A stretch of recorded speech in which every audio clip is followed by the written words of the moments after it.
Here is a video on how I use Logic Pro and the Genos 2 together to create very complex arrangements. Because a lot of my arrangements are for full orchestra, it would take forever to multi-track on the Genos 2, so I have built templates of the Genos 2 in Logic to use. The Genos 2 is hooked into the computer and is not only the sound source, but one of the 3 controllers I use to create these massive arrangements. I hope you enjoy this video. Okay, here we are in front of my iMac with Logic and my 2 controllers here, and of course the fabulous Genos over here. So we're going to do a quick little video here on how to use Logic and the Genos 2 together. I'm going to do this in segments. So here's the first part. We plug the Genos into the computer via USB cable. In the back of your Genos 2, you'll see a port, the USB port, and it says to host, which is your computer. Then in Logic, you come up here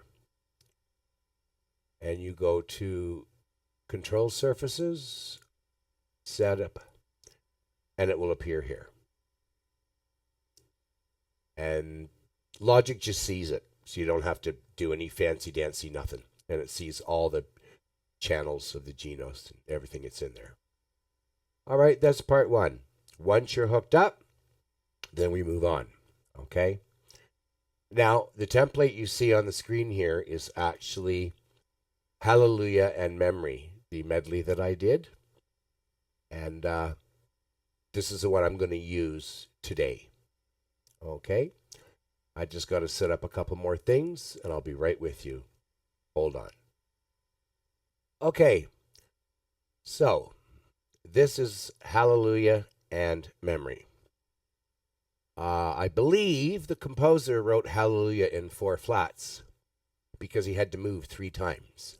So I'm doing it in the key of F, which has 1 flat. The reason I'm playing it in 1 flat is because I can't afford to move. So there you go. All right. Aha. These here are all the tracks, and I believe there's 47. Yep, it's 48. Actually, 48. So the first thing I do is I go through and I pick all the sounds that I want to use for the song.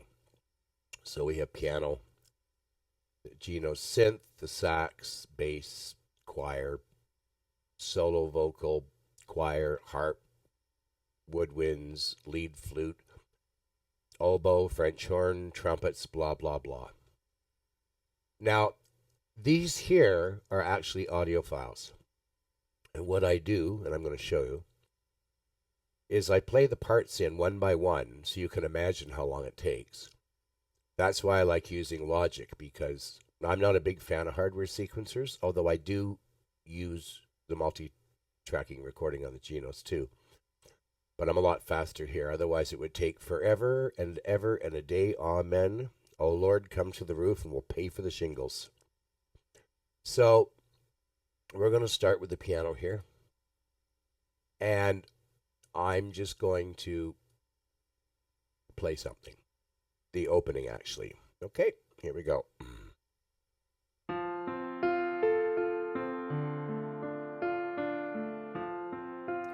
Okay, that's the piano sound I want. Here we go. Oh, click track.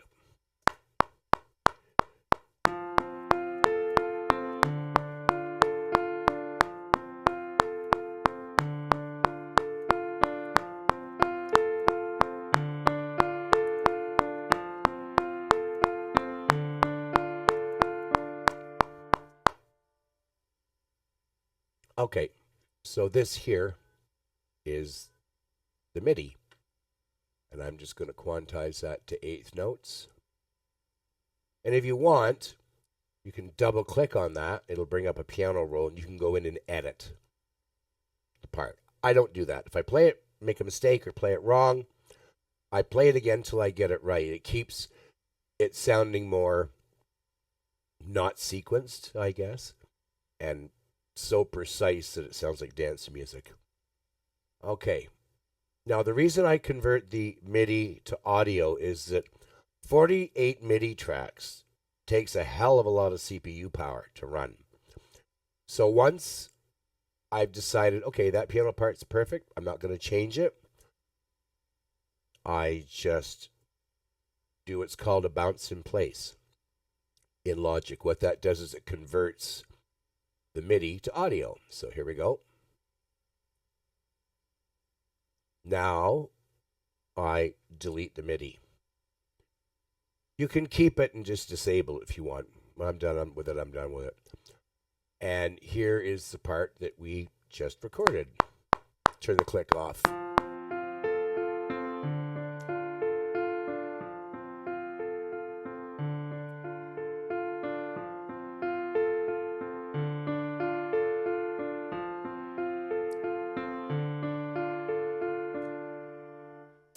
Okay, so basically I do that for every instrument. So you can imagine how long it takes. Other things to note, this is the range up here, your cycle, which if I just move, that's the entire length of the arrangement. These are grayed out now because this is soloed. But we're going to erase that because I have it down here when I did the song. And then I just delete that track just to keep, so I don't have a gazillion tracks of stuff that I don't need and it's just in my way and clutters up my screen. So I just then go and do the bass or do whatever I want. Next, I'll explain how I put the arrangement together. So just a couple seconds, we'll be right back. Okay. Now, you're probably wondering, why do you have all these different colors? It's just the way I work. You can make the pianos any color you want. You can, okay, for instance, you right-click here and go to Assign Track Color. You make it what you want. I use pianos, electric pianos and stuff like that. I usually use red. Vocals I use this dark green. I always use pink for the harp. The woodwinds I use a light blue. Strings I use brown. I did use horns in here someplace. Where did it go? There they are. French horn, trumpets, trombones, all that stuff. I make them a dark blue. Percussion I always do in yellow. I don't know why. I just do. There's no particular reason. You can make them any whatever the hell you want, whatever color you like. So here, so there's your audio track. These icons here that are green with the notes, that means they're MIDI tracks. And these are audio tracks. And you can right click on there and bring up, okay, those are string. And you can pick an icon if you want. You don't have to, but I do. So that's kind of my color scheme thing. Here's the mixer. It's like a real console. And once I've got all the parts in, I go in here like you do as an engineer and you mix stuff. Now, how do I figure this out? How do I do an arrangement? I never write anything down. I work it out in my head. I know exactly what I'm going to do before I sit down at the computer. I know exactly what the outcome is going to be. What order do I record in? Usually, I'll do a block, like in dance, I'll block the dance. Yes, that's my puppy dog. I'll block with piano, just the piano, a section like the intro, for instance, just the piano. During the arrangement process, I don't have any particular order I work in. If I'm playing, say, a string line, in my head I might hear, oh, I just thought of a good French horn line to go with the strings. So the next thing I'll do is do French horn. I don't have any particular order. It's whatever comes to me at the time. Also, some days I'm in the mood to do horns, so I'll do those. There's no particular order. I'm kind of weird that way. Okay, couple small things. This blue line up here is my tempo track. And you can see there was a change from 6/8 signature to 4/4 for 2 bars and back to 6/8. That's what that is. And that is the tempo change. You can draw it in or punch it in. That would be another video.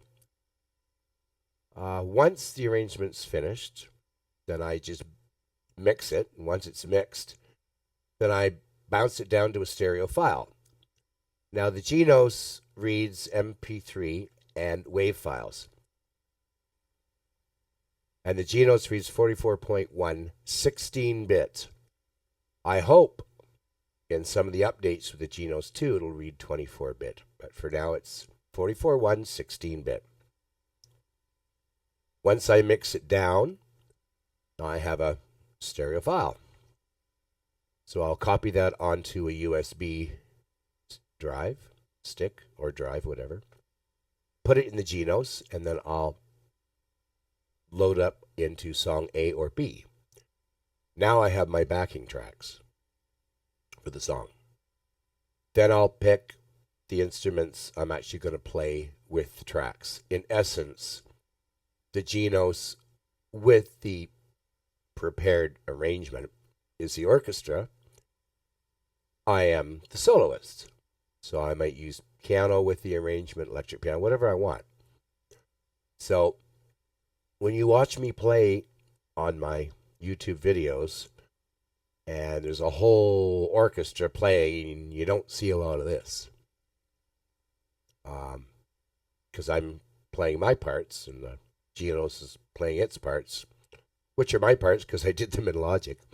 But you see a lot of this when I'm doing it in Logic, let me tell you. That basically is how I kind of work with Logic and the Genos. And by the way, all the sounds in this template are from the Genos. And that's about it for now. If you have any questions, this video is not going to be edited very much. It's just me being au naturel.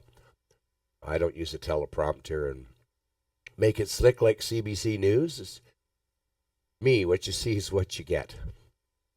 And like I said, if you have any questions or a specific thing you'd like to know or learn about the Genos or Logic, leave a comment or question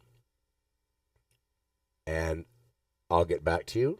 I usually answer within a day or that day. I try to, do that and be prompt about it. I want to keep my subscribers because they're very loyal. And I can do a specific video on a specific topic if you like. So, anyway, shout out to Roy from the UK for asking about this. And we'll see you soon. And I'm just going to leave you with a little bit of what you probably heard if you watched the video on Hallelujah and Memory from Cats on YouTube. This is it in Logic before it's mixed. I'll just play a little bit of it and we'll see you later.